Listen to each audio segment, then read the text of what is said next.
নমস্কার বন্ধুরা, আমি সোনালি আর আপনারা দেখছেন সোনালিস গার্ডেন। আজকের আমার ভিডিও জবা ফুলের গাছ নিয়ে।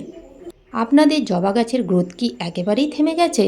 গাছের পাতাগুলো হলুদ হয়ে ঝরে পড়ে যাচ্ছে, কিংবা গাছে কুঁড়ি আসছে না বা ফুল ফুটছে না? যদিও কুঁড়ি আসছে, সেই কুঁড়িগুলো ফুলে পরিণত হওয়ার আগেই কি ঝরে পড়ে যাচ্ছে? আজকে আমি আমার এই ভিডিওতে এমন একটা হোমমেড ফার্টিলাইজার তৈরি করে গাছের মাটিতে দিয়ে দেখাবো। আর অন্য কোনো এক্সট্রা খাবার বাজার থেকে কিনে আনতে হবে না। সেই হোমমেড ফার্টিলাইজার গাছের মাটিতে দিলেই গাছে গ্রোথ যেমন সুন্দর হবে, গাছের পাতা সবুজ থাকবে এবং সারা বছর ধরে সেই জবা ফুলের গাছ থেকে অগণিত ফুল ফুটতেই থাকবে। বন্ধুরা, আপনাদের জবা গাছের পাতাগুলো কি হঠাৎ করে হলুদ হয়ে যাচ্ছে? তাহলে জানতে হবে কি কারণে গাছের পাতাগুলো হলুদ হয়ে ঝরে পড়ে যাচ্ছে। জবা গাছের পাতা হলুদ হয়ে যাওয়ার পেছনে মূলত দুটো কারণ আছে। একটা হচ্ছে এই যে এখন এপ্রিল মাস, কালবৈশাখী ঝড় হচ্ছে, তার সাথে সাথে হঠাৎ করে বেশিরভাগ সময়ে বৃষ্টি হচ্ছে। তো এই ওয়েদারের তারতম্যের কারণেই কিন্তু গাছের পাতাগুলো হলুদ হয়ে যাচ্ছে। সকাল থেকে বেশ গরম, দুপুরেও গরম এবং সন্ধে হলেই ঝড় বৃষ্টি হচ্ছে, যার ফলে ওয়েদার একেবারে ঠান্ডা হয়ে যাচ্ছে। এই ঠান্ডা গরমের ফলেই কিন্তু জবা গাছের পাতাগুলো হলুদ হয়ে ঝরে পড়ে যাচ্ছে। জবা গাছের পাতাগুলো হলুদ হয়ে ঝরে পড়ার পেছনে দ্বিতীয় যে কারণ হচ্ছে তা হলো জল। এই সময় যেহেতু হঠাৎ করে বৃষ্টি হচ্ছে, তাই টবের ড্রেনেজ সিস্টেম কিন্তু সুন্দরভাবে তৈরি করে নিতে হবে। টবের মাটিতে যেন একেবারেই অতিরিক্ত জল জমে না থাকে। যেহেতু টবের মাটি অর্থাৎ গাছের মাটি সবসময় ভিজে প্যাচপ্যাচে থাকছে, এই কারণেই জবা গাছের পাতাগুলো হলুদ হয়ে যাচ্ছে। টবের জল নিকাশি ব্যবস্থা যদি আমরা ঠিক মতো করতে পারি, তাহলে কিন্তু জবা গাছের পাতা হলুদ হবে না, সবসময় এই রকম সবুজ থাকবে। গাছের মাটিতে জল থাকতে থাকতে একেবারেই জল দেওয়া যাবে না।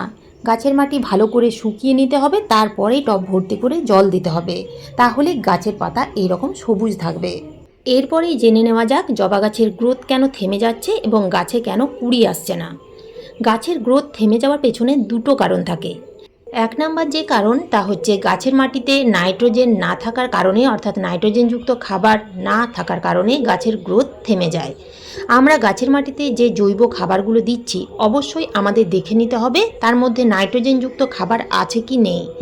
নাইট্রোজেন এবং ফসফরাসযুক্ত খাবার যদি আমরা গাছের মাটিতে প্রয়োগ করতে পারি, তবেই গাছের গ্রোথ সুন্দর হবে। 2 নম্বরে হচ্ছে গাছের মাটির পিএইচ লেভেল ঠিক না থাকার কারণ। এখন প্রায় সময় কালবৈশাখী ঝড়ের সাথে যখন তখন বৃষ্টি হচ্ছে, ফলে গাছের মাটি বেশি পরিমাণের অ্যাসিডিক অর্থাৎ আম্লীয় হয়ে যাচ্ছে। মাটি যদি অতিরিক্ত আম্লীয় হয়ে যায়, তাহলে গাছের গ্রোথ একেবারেই হবে না। তাই আমাদের এই সময় এমন কিছু ঘরোয়া খাবার গাছের মাটিতে দিতে হবে, যাতে সেই খাবারের মধ্যে নাইট্রোজেন, বিভিন্ন ধরনের পুষ্টি এবং তার সাথে যেন মাটির পিএইচটাও ঠিক থাকে।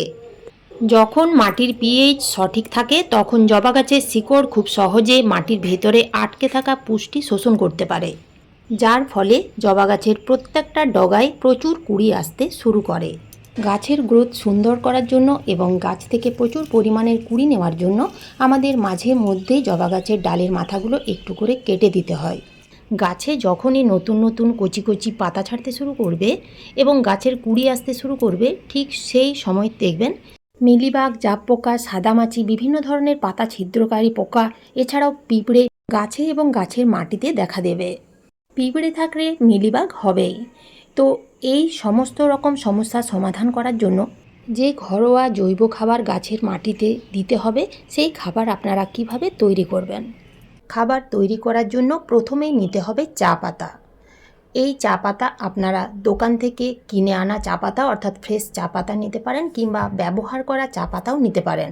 আপনাদের কাছে যদি পাতা চা পাতা থাকে, তাহলে সেই চা পাতাও ব্যবহার করতে পারেন। একটা পাত্রে 1 লিটারের মতো জল নিয়ে এই 1 চামচ চা পাতা দিয়ে দিতে হবে। জল একটু বেশি বা কম হলে কোনো ক্ষতি হবে না, কেননা এই খাবারটা সম্পূর্ণ জৈব।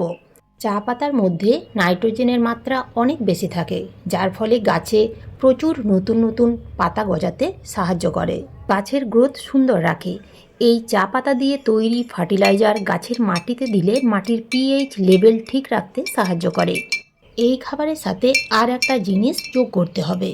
সেই জিনিসটা যদি আমরা এই খাবারের সাথে যোগ করতে পারি, তাহলে আমি নিশ্চিন্তে বলতে পারি যে এই জিনিসটি দিয়ে জবা গাছের বিভিন্ন সমস্যা আমরা দূর করতে পারবো। এটা হচ্ছে হিং। হিং জবা গাছে প্রয়োগ করলে খুব ভালো কাজ দেয়। প্রথমে জেনে নিন হিং জবা গাছে ব্যবহার করে আমরা কি উপকার পাব। জবা গাছে কেন হিং ব্যবহার করব। তো প্রথমেই বলবো হিংয়ের মধ্যে একটা তীব্র গন্ধ রয়েছে। আমাদের জবা গাছে যদি বিভিন্ন ধরনের পোকামাকড়, পিঁপড়ে কিংবা ফাঙ্গাস লাগতে শুরু করে, তাহলে এইগুলো দূর করতে সাহায্য করবে এই হিং। এছাড়াও হিং গাছে প্রয়োগ করলে একদিকে যেমন সার হিসেবে কাজ করবে, অন্যদিকে তেমনি জৈব কীটনাশক হিসেবে খুব ভালো কাজ দেবে। তো 1 লিটার জলে হাফ চামচের মতো দিতে হবে, তার বেশি কিন্তু দেওয়া একেবারেই যাবে না। এবং 24 ঘন্টার জন্য এইভাবে ছায়াযুক্ত স্থানে ঢাকা দিয়ে রেখে দিতে হবে।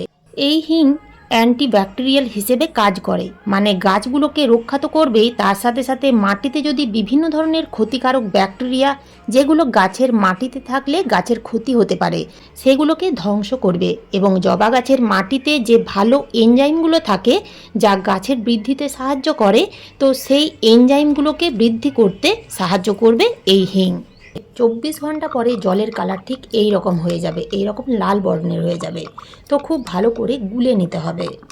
এই হিঙের মধ্যে থাকে ক্যালসিয়াম, ফসফরাস, আয়রন, প্রোটিন, এছাড়াও বিভিন্ন পুষ্টিগুণ।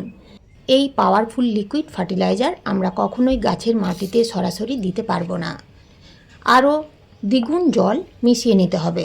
তো এখানে দেখুন আমি জল নিয়েছি এবং তার সাথে এই লিকুইড ফার্টিলাইজার মিশিয়ে দিলাম। আমরা অন্যান্য লিকুইড ফার্টিলাইজার যেমন ছেঁকে ব্যবহার করি, এই তরল খাবার ছেঁকে ব্যবহার করার কোনো প্রয়োজন নেই। অনেক সময় গাছের মাটিতে অতিরিক্ত জল দেওয়ার ফলে গাছের শিকড়ে পচন ধরতে শুরু করে। হিং গাছে ব্যবহার করলে গাছের শিকড়ের পচন রোধ করে, গাছের রোগ প্রতিরোধ ক্ষমতা বৃদ্ধি করে, গাছের শিকড়কে শক্তিশালী করে তোলে। এছাড়াও গাছে প্রচুর পরিমাণে কুঁড়ি আনতে এবং ফুল ফোটাতে সাহায্য করে। হিঙের মধ্যে একটা তীব্র উগ্র ঝাঁঝালো গন্ধ থাকার ফলে মাটিতে থাকা বিভিন্ন ধরনের ক্ষতিকারক পোকামাকড়, এছাড়াও পিঁপড়ে, মিলিবাগ, এগুলো সবই কিন্তু দূর হয়ে যায়।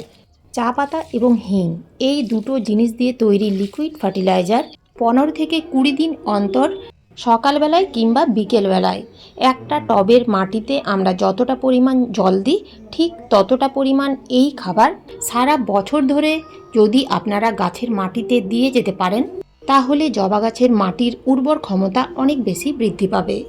মাটির উর্বর শক্তি বৃদ্ধি পেলে জবা গাছগুলো খুব তাড়াতাড়ি বেড়ে উঠবে, গাছের প্রত্যেকটা ডালে কুঁড়িতে ভরে যাবে এবং সারা বছর ধরে জবা গাছ থেকে আপনারা হাজারেরও বেশি ফুল পেয়ে যাবেন।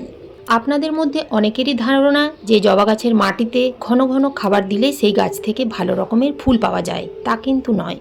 গাছের মাটিতে একেবারে ঘন ঘন খাবার দেওয়া যাবে না। গাছের মাটিতে ঘন ঘন খাবার দিলে যে গাছ ভালো থাকবে তা কিন্তু নয়। গাছের মাটিতে খাবার দেওয়ার পর যে প্রসেস বা প্রক্রিয়া, তার জন্য সময় দিতে হবে।